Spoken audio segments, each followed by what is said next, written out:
Hey everybody, this is Brittany from notanotherbrittany.com, and I'm here in sunny Sydney, Australia today to talk to you about needs assessment, which is one of the biggest parts of instructional design.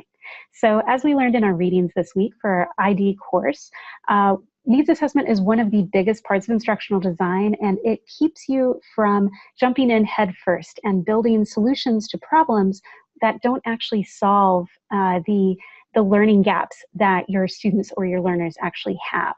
So needs assessment usually includes some sort of a problem analysis or a gap analysis that tells you what the learners actually need to learn, where the knowledge gaps are, and how you can then backwards plan or design instruction that meets those needs.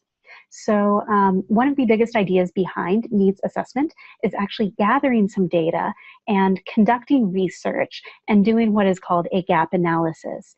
And your gap analysis can help provide some valuable insights into the actual knowledge gaps that your learners have and the types of training needs that already exist.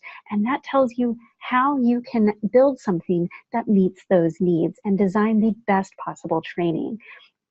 So with that information, as I said before, you can actually backwards plan the learning experiences that will do the best job of bridging the gaps and, of course, successfully transferring the desired information and the desired skills and knowledge to your learners.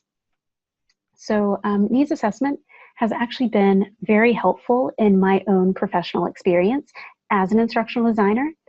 One of the ways that it has helped me is actually currently in my full-time job, I am about to start designing curriculum for an online marketing course. And a little known fact about me is I got my start in my career in the online marketing industry. So this is a topic that I'm very passionate about, and I have lots of ideas for topics we could cover and things that I could share with my students and my learners.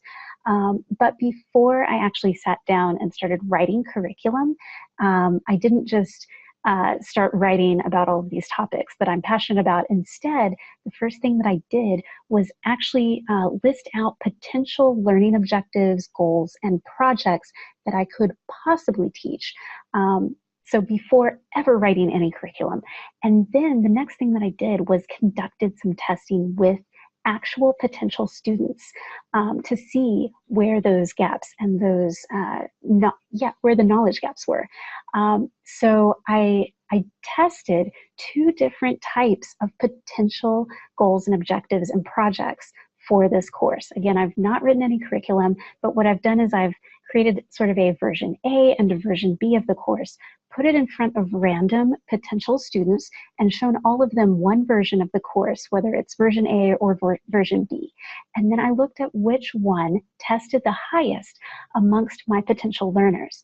And to my surprise, the learners loved the second version of the course, not the version that I wanted to build, but a completely different version. So luckily I did all of this testing before I ever spent any time or money building the actual course.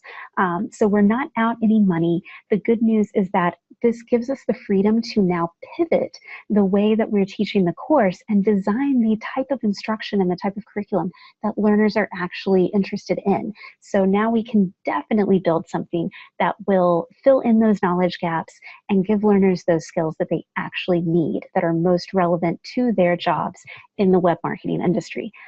So this is an example of how a gap analysis and a needs assessment that are conducted before you ever write any curriculum can help you be the best possible instructional designer and design curriculum that is going to do the best job of transferring that knowledge and those skills to your learners. So this was surprising results, but I'm very, very happy that we, A, did the needs assessment and the gap analysis, and also that we, B, did it before we spent all of that time developing this course. So we're setting ourselves up for success by going into it this way. So the moral of the story is, anytime you're getting ready to design curriculum, always conduct a needs assessment, and as part of your needs assessment, also conduct a gap analysis of your learners, and then take that information and use it to backwards plan your course based upon what you want the learners to learn and how you might test or assess those, the knowledge, just to make sure that they did understand what you were teaching them. And then you can build your course based off of that. So yeah, those are the biggest parts of instructional design and the key takeaways or big ideas from this week's readings from the instructional design course. Thanks for listening and have a great day.